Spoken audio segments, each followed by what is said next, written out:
बिस्मिल्लाहिर्रहमानिर्रहीम। अस्सलाम वालेकुम नाज़रीन, आप यूट्यूब चैनल देख रहे हैं। मैं इमरान खान हूँ। कादी फ़ायद ईसा साहब की रुखसती हो गई। ये रुखसती थी, सुबकी थी, शर्मिंदगी थी और एक बेइज्जती थी। अजीबो गरीब सूरत कादी साहब के साथ हुई।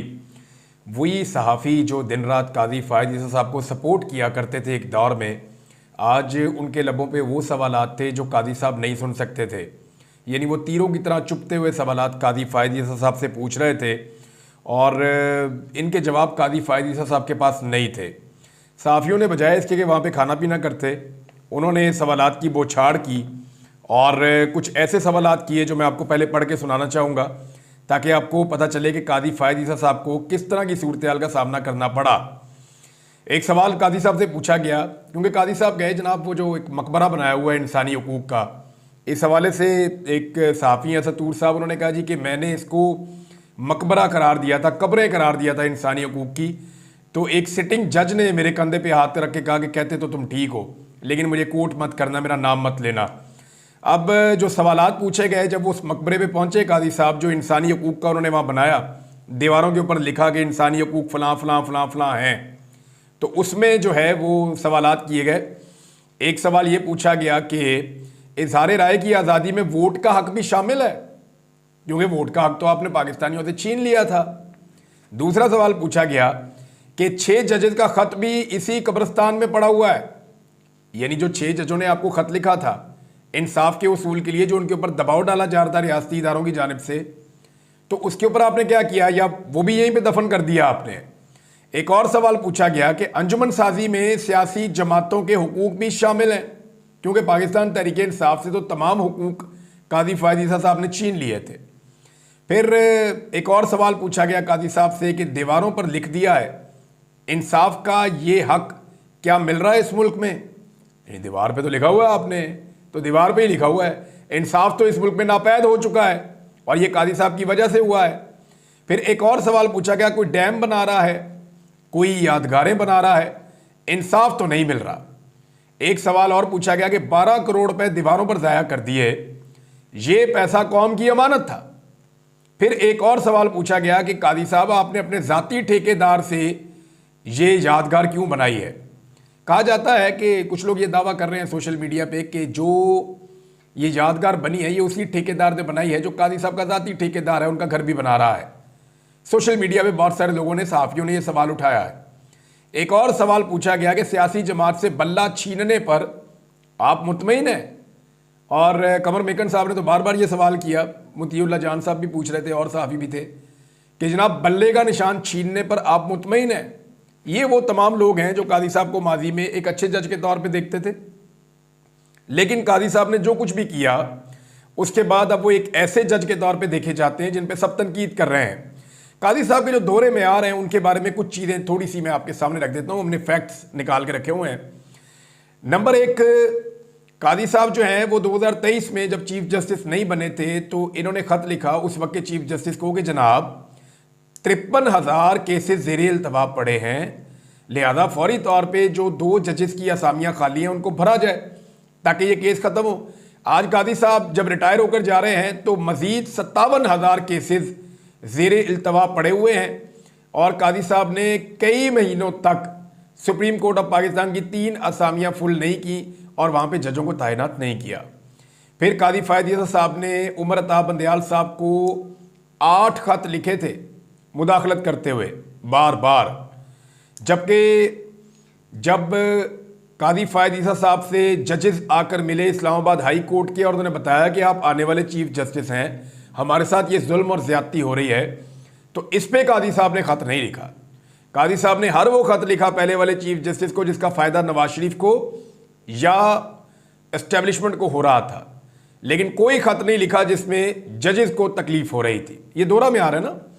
कादी साहब ने कहा कि सियासी नौयत के जो अहम केसेस हैं उसमें चीफ जस्टिस अपने साथ सीनियर जजेस को बिठाएं, ये 4थे नंबर का, 8वें नंबर का और 13वां नंबर का जो बेंच है ये बनाना ज़्यादती है। ये कादी साहब कहते थे ये सही काम नहीं है। लेकिन जब कादी साहब ने तहरीक इंसाफ से बल्ले का निशान छीनना था तो अपने साथ एक 8वें नंबर के जज मोहम्मद अली मज़र और 13वें नंबर की जज जस्टिस मुसर्रत हिलाली, इनको साथ बिठाया और बिठाकर बल्ले का निशान छीन लिया। यानी वही कादी साहब ने काम किया। फिर कादी साहब कहा करते थे कि जजों की तकरीरी जो है वो सीनियरिटी की बुनियाद पे होनी चाहिए, ये हमेशा कहते थे। लेकिन अपने दौर में कादी साहब ने आमिर फारूक साहब जो सीनियर आदमी हैं उनको सुप्रीम कोर्ट में इसलिए नहीं लेकर गए कि इस्लामाबाद हाई कोर्ट के ऊपर से एस्टेब्लिशमेंट का जो कंट्रोल है वो ख़त्म हो जाएगा और जो अदालती इंजीनियरिंग है वो ख़त्म हो जाएगी। फिर सुप्रीम कोर्ट में बलूचिस्तान से 3 जबकि खैबर पख्तूनख्वा जो 4 गुना बड़ा है वहाँ से सिर्फ 2 जज इस वक्त सुप्रीम कोर्ट का हिस्सा हैं। और पेशावर हाई कोर्ट के चीफ जस्टिस जो रिटायर हो रहे थे उन्हें हर हाल में लाया जाना था सुप्रीम कोर्ट ऑफ पाकिस्तान, लेकिन उनका रास्ता रोका गया क्योंकि वो एस्टेब्लिशमेंट और काजी की मंशा के मुताबिक काम नहीं कर रहे थे। फिर कादी फायद ईसा साहब ने 2015 में कहा था कि फौजी अदालतें गैर आइनी हैं और पार्लियामेंट की जानिब से की गई आइनी तरमीम को मुस्तरद करके कलअदम करार देता हूं। ये 2015 का काजी। 2024 में कादी ने क्या किया? कादी ने कहा जी नहीं, पार्लियामेंट सबसे ज़्यादा सुप्रीम है, इसका एहतराम करता हूं और हाई कोर्ट के जजों को जो हिरासा किया गया है इससे मुतालिक पार्लियामान जो है वो कानून साजी कर ले, जो करना करे, हमने कुछ नहीं करना, हम कुछ नहीं कर सकते। फिर 2015 में कादी साहब ने कहा कि फौजी अदालतें गैर आइनी हैं, पार्लियामान आइनी तरमीम के जरिए भी इसे नाफिज नहीं कर सकती। तो यही कादी फायद ईसा 2024 में क्या कहते हैं, यानी फौजी अदालतों को गैर आइनी करार देने का 5 रुकनी बेंच का फैसला गुज़िश्ता 6 माह से मुअत्तल किया हुआ है और ज़ेर इल्तबा लगा हुआ है, उसको लगाते भी नहीं है उस फैसले को। ये है जनाब कादी फायद ईसा साहब के अंदर जो फ़र्क पैदा हुए हैं। पाकिस्तान तहरीक इंसाफ के साथ बड़ी ज़्यादतियाँ कौन सी कादी साहब ने की? नंबर 1, PTI का इंतखाबी निशान छीन लिया। नंबर 2, फौजी अदालतों को कानूनी हैसियत देना और उस पर अपील को ना लगने देना। नंबर 3, आम इंतखाबात के लिए जुडिशल अफसरान की जगह ब्यूरोक्रेट्स को रिटर्निंग अफसर तैनात करना। नंबर 4, पंजाब के इंतखाबी ट्रिब्यूनल में जो बेहतर और बाउसूल जजेस काम कर रहे थे उस सारे अमल को ख़राब कर देना और रिटायर्ड जजों को मौका देना। नंबर 5, आइन के आर्टिकल 63A का जो है वो दोबारा से फैसला लगाना और लगा के उसको तब्दील करना, जिसके बाद हॉर्स ट्रेडिंग जो है वो शुरू हो गई और मारामारी शुरू हो गई। नंबर 6, पाकिस्तान तहरीक इंसाफ की पार्लियामेंट में मखसूस नशस्तों से उनको महरूम करने के लिए शर्मनाक हद तक कादी साहब गिर गए। नंबर 7, PTI और इमरान खान के केसेस में वाज़े बेंच फिक्सिंग में कादी साहब मुलव्वस रहे। Number 8, election commission of Pakistan में पाकिस्तान तहरीक इंसाफ की कई नशस्तों को दोबारा गिनती के ड्रामे से छीन लिया गया, ये भी कादी फायद ईसा साहब ने किया।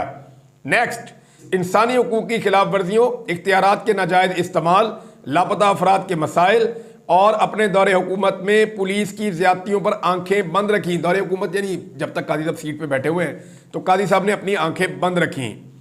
और इसके साथ साथ 1973 के बाद से अवामी मैंडेट की सबसे बड़ी चोरी, ना सिर्फ खामोशी इख्तियार की बल्कि मुबैना तौर पर सहूलतकारी कादी साहब ने फराहम की। और एक और चीज़, इस्लामाबाद हाई कोर्ट के 6 जजेस की जो उनकी शिकायत थी कि हरासा किया गया उस पर बट्टी डाल दी, क्योंकि वो केसेस जो हैं वो पाकिस्तान तहरीक इंसाफ से रिलेटेड थे। तो ज़्यादातर जो ज़्यादतियाँ हैं कादी साहब के दौर में वो पाकिस्तान तहरीक इंसाफ के साथ हुई हैं। जस्टिस मंसूर अली शाह साहब ने वाज़े तौर पर कहा कि जी मैं तो इसमें नहीं आ रहा, और वजह भी लिख कर गए। यानी कादी साहब का आज आखिरी दिन था, रिटायर हो गए हैं अल्हम्दुलिल्लाह। अब पाकिस्तान में वो चीफ जस्टिस नहीं रहे। ये जुल्म का एक दौर था, एक स्याह दौर था जो ख़त्म हो गया। पूरा पाकिस्तान सेलिब्रेट कर रहा है, सब खुशी मना रहे हैं कि एक ऐसा आदमी चला गया जो ज़हनी तौर पे ऐसा लगता था कि बीमार था और हर चीज़ को जो है वो एक मखसूस एंगल से देखता था और हर चीज़ के अंदर जो है नफ़रत, बुग़्ज़, गुस्सा, पाकिस्तान की तबाही का बाइस बना ये आदमी और जमहूरियत की तबाही का बाइस बना, आज़ादी इज़हार राय को तबाह कर दिया। अब मंसूर अली शाह साहब ने क्या कहा? जस्टिस मंसूर अली शाह साहब ने कहा कि ओवर स्पीडिंग की वजह से साबिक चीफ जस्टिस साकिब निसार के अलविदाई रेफरेंस में मैंने शिरकत नहीं की थी और मौजूदा चीफ जस्टिस कादी फायद ईसा के अलविदाई रेफरेंस में भी शिरकत नहीं करूंगा। उन्होंने रजिस्ट्रार सुप्रीम कोर्ट को एक और ख़त लिख दिया। उन्होंने कहा कि दुनिया भर में जाने वाले चीफ जस्टिस को अलविदाई तकरीब देने का रवाज है। जाने वाले चीफ जस्टिस की खिदमात को अलविदाई तकरीब में सराहा जाता है। इदारों की तरह अफराद के मेरिट्स पर रवायात इन्हिसार करती हैं। साकिब निसार ने अपनी आइनी किरदार की हदूद से तजावज़ किया। इसी सबब जस्टिस साकिब निसार के रेफरेंस में शिरकत ना करने का फैसला किया। जस्टिस साकिब निसार के रेफरेंस में ना जाने पर 17 जनवरी 2019 को ख़त में वजूहात बताई थी। उन्होंने अब ख़त में लिखा कि मैंने ओवर स्पीडिंग पर उनके रेफरेंस में शिरकत नहीं की थी और कादी फायद ईसा का रेफरेंस भी अटेंड नहीं करूँगा। कादी फायद ईसा के लिए अलविदाई रेफरेंस में शरीक ना होने की जो वजूहात उन्होंने बताई वो ये हैं। मंसूर अली शाह साहब ने लिखा कि चीफ जस्टिस का किरदार अवाम के हुकूक, अदलिया की आज़ादी और सबके लिए इंसाफ का तहफ़्फ़ुज़ करना होता है। चीफ जस्टिस फायद ईसा का अलविदाई रेफरेंस अटेंड ना करने की वजूहात मजीद परेशान कुन है। चीफ जस्टिस फायद ईसा के रेफरेंस में ना जाने के फैसले पर खुद को मजबूर पाता हूँ, यानी मैं मजबूर हूँ कि मैं ना जाऊँ। फिर कहते हैं जी, उन्होंने कहा कि चीफ जस्टिस कादी फायद ईसा शुतुरमुर्ग की तरह रेत में सर रखे अदलिया पर बैरूनी असरात और दबाव से लाताल्लुक रहे, यानी जजों के साथ कुछ भी हो, अदलिया के साथ कुछ भी हो, कादी साहब ने शुतुरमुर्ग की तरह रेत में सर दबाया हुआ था और उन्होंने अदलिया में मुदाखलत के दरवाजे खोल दिए। फायद ईसा ने अदलिया का चेक एंड बैलेंस नहीं रखा, अदलिया का दिफा करने की हिम्मत नहीं दिखाई। फायद ईसा ने अदलिया को कमज़ोर करने वालों को ग्राउंड दिया, यानी उन्हें मौका दिया कि आप अदलिया को और कमज़ोर करें। फिर उन्होंने कहा कि फायद ईसा अदालती रवादारी और हमांगी के लिए लाजमी एहतराम कायम करने में नाकाम रहे। वो अदलिया में मुदाखलत पर मिली भगत के मुर्तकिब रहे। उनकी नज़र में अदलिया के फैसलों की कोई कदर और इज्जत नहीं।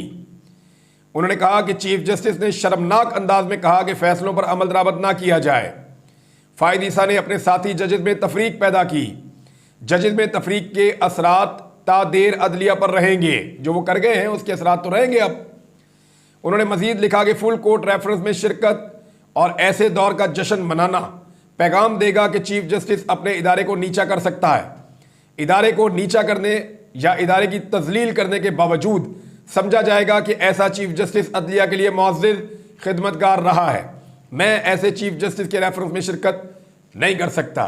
मजीद जनाब जजेस भी थे जिन्होंने शिरकत नहीं की और उनके अंदर जो है वो जो बाकी जजेस हैं उनके भी मैं आपको नाम बता देता हूँ जिन्होंने इस रेफरेंस में शिरकत नहीं की। जस्टिस मलिक शहजाद साहब ने शिरकत नहीं की, जस्टिस अतर मिनल्ला साहब ने शिरकत नहीं की, जस्टिस मुनीब अख्तर ने शिरकत नहीं की और जस्टिस आयशा मलिक भी रेफरेंस में शरीक नहीं हुई। ये वो जजेस हैं जिन्होंने शिरकत नहीं की। अब नाज़रीन, एक बड़ा अहम चीज़ है कि आने वाले चीफ जस्टिस के लिए चैलेंजेस क्या हैं, उन्हें कौन से काम करने पड़ेंगे। इस पर एक वीलॉग करूँगा नेक्स्ट कि उनके सामने कौन से बड़े चैलेंजेस खड़े हैं और उनसे वो कैसे निपट सकते हैं। यानी मैं कानूनी चीज़ें तो नहीं जानता, लेकिन मैं ये ज़रूर जानता हूँ कि अवाम की एक्सपेक्टेशंस क्या हैं। कादी साहब ने ऐसे कौन से काम नहीं किए जिनकी वजह से लोग उनसे नाराज़ थे, और आने वाले चीफ जस्टिस अगर अदलिया के ऊपर एतमाद बहाल करना चाहते हैं अवाम का तो उन्हें क्या करना पड़ेगा। नवाज शरीफ पाकिस्तान से निकल लिए, मियाँ साहब नस गए और उसकी वजह मैंने आपको पहले बताई थी। मैं हमेशा से ये कहता था कि नवाज शरीफ का इन्हिसार पूरा का पूरा कादी फायद ईसा पे है। कादी फायद ईसा नहीं तो फिर नवाज शरीफ नहीं। नवाज शरीफ साहब पाकिस्तान में आए नहीं जब तक कादी फायद ईसा चीफ जस्टिस नहीं बन गए, हालांकि उनको हर चीज़ दी गई, लेकिन लंदन प्लान के मुताबिक वो तभी आए जब कादी साहब ने हलफ उठाया तो मियाँ साहब ने कहा ठीक है अब मैं आ रहा हूँ। और नवाज शरीफ साहब ने कादी साहब के हलफ से 3 महीने पहले उनका नोटिफिकेशन भी करवा दिया था ताकि कोई रुकावट ना आ जाए। लिहाजा मियाँ साहब का सारा इन्हिसार कादी फायद ईसा पे था। कादी फायद ईसा साहब रिटायर हो गए। आज उनकी रिटायरमेंट के दिन मियाँ नवाज शरीफ साहब ने पाकिस्तान की सरजमीन छोड़ दी। मियाँ साहब का यहाँ और कोई वाली वारस नहीं है, ऐसा लगता है, ना अपनी बेटी पे, ना भाई पे, ना किसी और पे उनको यकीन है और उनको पता है कि इन तिलों में तेल नहीं है। ये तो एक हवा के ऊपर बैठे हुए हैं और किसी वक्त भी ज़रा थोड़ी सी हवा चली तो ये सारे पत्ते झड़ जाएंगे और ये हुकूमत ताश के पत्तों की तरह बिखर जाएगी। बहरहाल मियाँ नवाज शरीफ साहब दुबई पहुँच गए, वहाँ से वो बरतानिया चले जाएंगे अपने देश। तो नवाज शरीफ साहब ने भाग ही जाना था, नवाज शरीफ साहब भाग गए हैं। वो एक आदमी जेल में बैठा है जिसको ऑफर की जा रही है कि भाग जाओ और वो कह रहा है कि तुम सब भागो, मैं यहीं पे बैठा हूं। और वो ये कह रहा है कि मैं डील नहीं करूंगा, मैं अपने लोगों के साथ खड़ा हूं। तो पहली दफा पाकिस्तान में टक्कर का सियासतदान मिला है इस निज़ाम को। इससे पहले जितने सियासतदान मिले हैं वो बेचारे कभी झुक जाते हैं, कभी हाथ जोड़ लेते हैं, कभी पाँव पकड़ लेते हैं, कभी डील कर लेते हैं, कभी बाहर से सिफारिशें ले आते हैं। ये वाहिद आदमी है जिसके लिए दुनिया आवाज़ उठा रही है और ये हर जुल्म और सितम बर्दाश्त करने के बावजूद डट कर खड़ा है।